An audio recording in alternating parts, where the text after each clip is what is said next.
C'est niché au bord de la lagune à l'entrée de Darla que la caravane de l'Africa Eco Race s'est reposée pour la 9e année consécutive. Ce moment hors compétition a permis à tous de se ressourcer, de peaufiner les réglages, de vérifier le matériel et de se préparer avec soin pour la 2e semaine de course. Le tout sous le soleil et avec une température clémente. Voici donc comment se passe une journée de repos sur l'Africa Eco Race.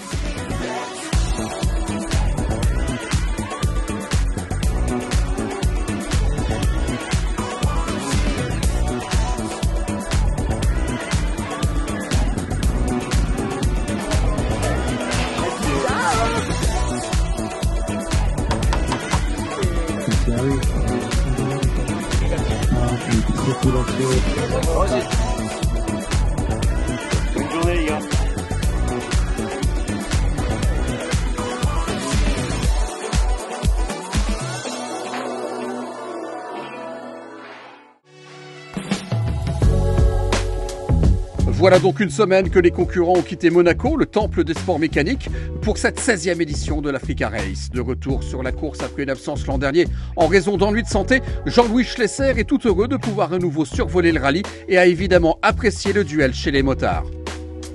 Eh bien, ce qui n'est pas surprenant, c'est que les 3 premières motos étaient les 3 précédents vainqueurs. Ça, c'était magnifique. Il y a une belle petite beau, avec pas très loin Guillaume Borne. Et hier, il y a eu un petit souci. Les 2 premiers se sont paumés, enfin les 3 premiers d'ailleurs, se sont paumés. Et là, le classement est de nouveau chamboulé. Ce qui fait qu'en Mauritanie, ça risque d'être comme ça aussi. On ne sait jamais. Puis comme nous, on va donner un départ à l'envers, je ne sais pas encore quand, il faut qu'on ait des surprises comme ça. Comme ça, la course n'est pas jouée aujourd'hui. Heureusement, Botori est resté avec son collègue, Cerruti. Donc, il n'y a pas un écart énorme. Mais s'il y en a un qui s'était paumé à ce moment-là, ça aurait été peut-être fini pour une des 2 motos. Mais fort heureusement, ce n'est pas le cas, et dans toutes les catégories d'ailleurs. Dans celle des rookies Rider Barial Service, ces motards de moins de 35 ans qui n'ont jamais disputé de rallye raid depuis 8 jours, Guillaume Martinez Borona se montre le plus efficace. Après 5 étapes, l'Espagnol, qui prendra bientôt la double nationalité avec celle du Sénégal, a appris les subtilités de la discipline. Il est le leader des rookies riders, mais aussi le leader des motules Extreme Rider, ceux qui disputent le rallye seuls, sans assistance, avec en tout et pour tout 2 petites malles, une incroyable performance qui le place en 7e position au général. Devant donc, tout va se jouer entre Botturi et Cerruti, avec 3 observateurs derrière. Parmi eux, Ulvalsetter, 5e du général et 1er des vétérans. Le double vainqueur du rallye s'est même offert le luxe de finir cette semaine 3e de la 4e spéciale. Autre observateur, Guillaume Borne. Le Marocain connaît bien ses contrées sahariennes et se classe pour le moment 4e à 1h26 du leader.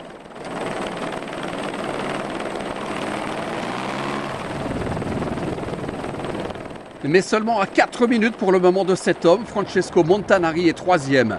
L'Italien s'est fixé comme objectif cette année de monter sur le podium final et pour le moment, il y est. Eux, ils semblent intouchables, mais on sait qu'en Mauritanie, tout peut arriver. Alessandro Botturi, vainqueur en 2019 et 2020, joue depuis le début au chat et à la souris avec Cerruti. 2 victoires d'étape au Maroc et une semaine positive pour l'Italien.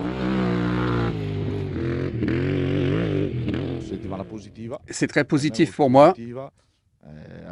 J'ai passé 3 jours sur la moto avec de la fièvre et j'espère que je vais pouvoir récupérer lors de cette journée de repos. Et pour le moment, Jacopo Cerruti domine les débats. Mais rien n'est joué car l'Italien de chez Aprilia ne compte qu'1 minute 30 d'avance sur la Yamaha de Botturi. La moindre erreur du vainqueur de la dernière édition se paiera cash.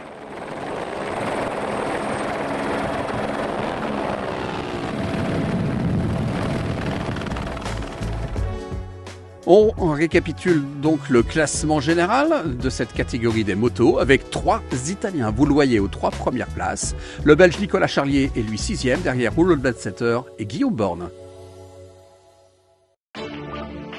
C'est avec l'œil d'un expert que Jean-Louis Schlesser apprécie la course des autocamions SSV et évidemment voir le Century 2 roues motrices de Benoît Fretin en tête ne le laisse pas indifférent. Content de voir qu'un Buggy, comme j'ai été un précurseur à l'époque, gagné et qui est en tête. Il a une très très belle voiture, Fretin. Les SSV sont là aussi, et ils marchent très vite. En Mauritanie, on va être surpris par eux, c'est sûr. Et puis je suis content d'avoir avec Ourdinicek une voiture de Toyota de Gazoo, quoi, d'usine. Pour moi, c'est magnifique. Voilà, on va avoir des rebondissements. Là, ce n'est que la journée de repos. Et ça reste une course quand même de navigation chez nous. C'est ce qui est important. L'homme est devant la machine. Pierre Lafay peut jouer les troubles fêtes au volant de son SSV. Vainqueur de la première spéciale, le Français est pour le moment 3e du général à 1h25 du leader. Lui, il découvre l'Afrique et l'Africa Eco Race. Hier, Thomas Ourediček a gagné sa première spéciale. Le Tchèque n'a jamais encore vu le lac rose. Il voudrait s'offrir ce cadeau, mais en vainqueur. Mais pour cela, il devra s'imposer face à Benoît Frétin. Le Breton, avec ses 2 Dakar au compteur, gère pour le moment parfaitement son épreuve, mais il ne veut pas vendre la peau de l'ours trop tôt. Il y a 3 ans, vous m'aviez dit la même chose, tu es en tête en Mauritanie, qu'est-ce que c'est ? Je dis c'est le début parce qu'on avait à l'époque un 4 roues, on n'y connaissait rien en dune. Bon là on y connaît mais on n'a qu'un 2 roues, donc ça va être un peu chaud. Voilà, mais bon, il reste une semaine, ça se gagne à Dakar, hein. C'est à la fin du bal qu'on paye les buts. Au général, Benoît Frétin est donc le leader avec 41 minutes et 12 secondes d'avance sur Ourediček. Pierre Lafay au volant de son SSV complète le podium. Le premier camion, celui de Gerrit Zurmand, est 5e. Ce qui fait aussi la particularité de l'Africa Eco Race, c'est que l'épreuve donne également la part belle aux véhicules historiques, avec un classement qui leur est totalement dédié. Les historiques d'un côté, mais aussi la catégorie raid. Cette catégorie qui permet de vivre pleinement de l'intérieur l'expérience d'un rallye sans la pression du chronomètre. Nous avons fait quelques jours déjà, spécialement hier, c'était très plaisant. Ça nous plaît. Quand on peut rouler, on roule. C'est bien comme ça. On n'est pas pressé. Ça me plaît.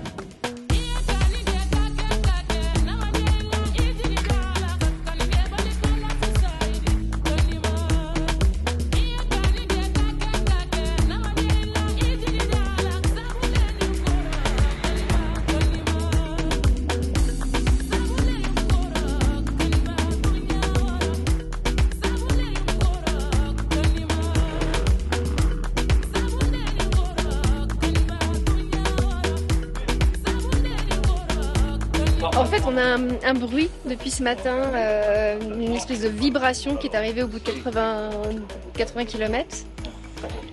Et puis on a évoqué quelques hypothèses avec nos mécaniciens à distance. Et puis nos 2 roues arrière ont été changées hier soir. Et visiblement, il y avait une roue voilée, donc ils ont conseillé de la changer. Moment moins agréable, mais bon, ça fait partie du jeu. On met les voitures en contrainte, donc on se retrouve avec quelques soucis mécaniques. Et puis on a les copains qui s'arrêtent nous aider, donc c'est cool. Mais oui, ça crée du stress parce qu'on a un temps à respecter.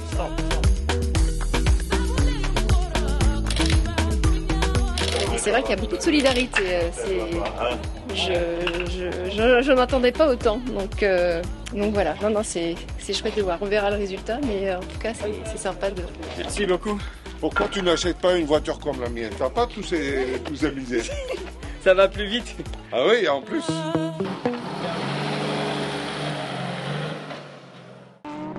L'an dernier, Jean-Louis Schlesser et son fils Anthony avaient lancé l'épreuve historique où on retrouvait les véhicules ayant fait la renommée des grands rallyes africains.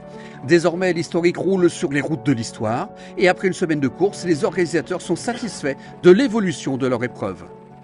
On a fait énormément de pistes par rapport à l'année dernière, on va dire. On a découvert de nouveaux secteurs. Ça a beaucoup plu à nos concurrents, dont certains qui avaient fait des Dakar dans les grandes années du Dakar, les Dakar africains, et qui sont plutôt satisfaits, qui m'ont dit avoir retrouvé l'état d'esprit de l'époque. Et lui, il les a connus, les grands Dakar de l'époque. Vainqueur l'an passé, Eric Claes, associé à son fils Tom, a pour le moment l'honneur de hisser son Toyota de 1986 en tête de la course. Au général, Eric Claes est un leader bien installé sur son trône. Il compte 1164 points d'avance sur Kurt Dujardin. Fabrice et Magali Morin complètent pour le moment le podium. Les rescapés de l'Africa Eco Race continuent de mettre le cap au sud, direction Dakar. Mais avant d'arriver dans la capitale sénégalaise, il va falloir traverser la Mauritanie. Et Manfred Kreuss leur a préparé plein de choses très agréables. Beaucoup de sable. Déjà pour commencer, beaucoup de sable. Non, de belles étapes. Des belles étapes nettement moins empierrées que ce qu'on a trouvé au Maroc, mais ça c'est normal. Il y aura surtout beaucoup de navigation. Qui va être encore plus difficile qu'au Maroc. Vu les derniers jours, il y a eu beaucoup de vents de sable qui nous ont rapporté les ouvreurs.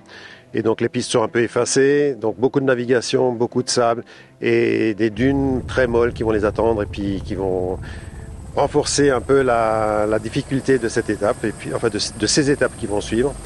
Et puis ensuite, ce qui va les attendre aussi, c'est surtout l'arrivée au Sénégal avec une vraie spéciale qui va compter pour le classement au Sénégal. Et la question que beaucoup se posent, va-t-il y avoir des surprises sur cette deuxième semaine? Vont-ils vivre une balade des gens heureux ou alors vont-ils en baver?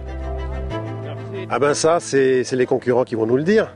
La surprise qu'on a eue hier, avec un coup de navigation qui était à faire sur l'étape numéro 5.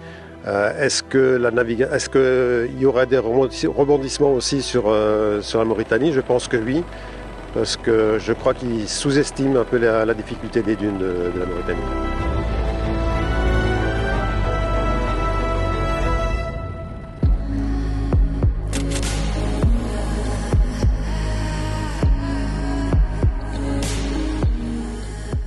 Voilà, demain, toute la caravane de l'Africa Eco Race quittera aux aurores les rives de l'Atlantique et d'Arla pour rejoindre la Mauritanie. Les concurrents découvriront de nouveaux décors et d'immenses étendues désertiques où une large place sera donnée aux hors-piste et au sable. Mais avant cela, voici quelques-unes des plus belles images de la première semaine du Monaco-Dakar, édition 2025.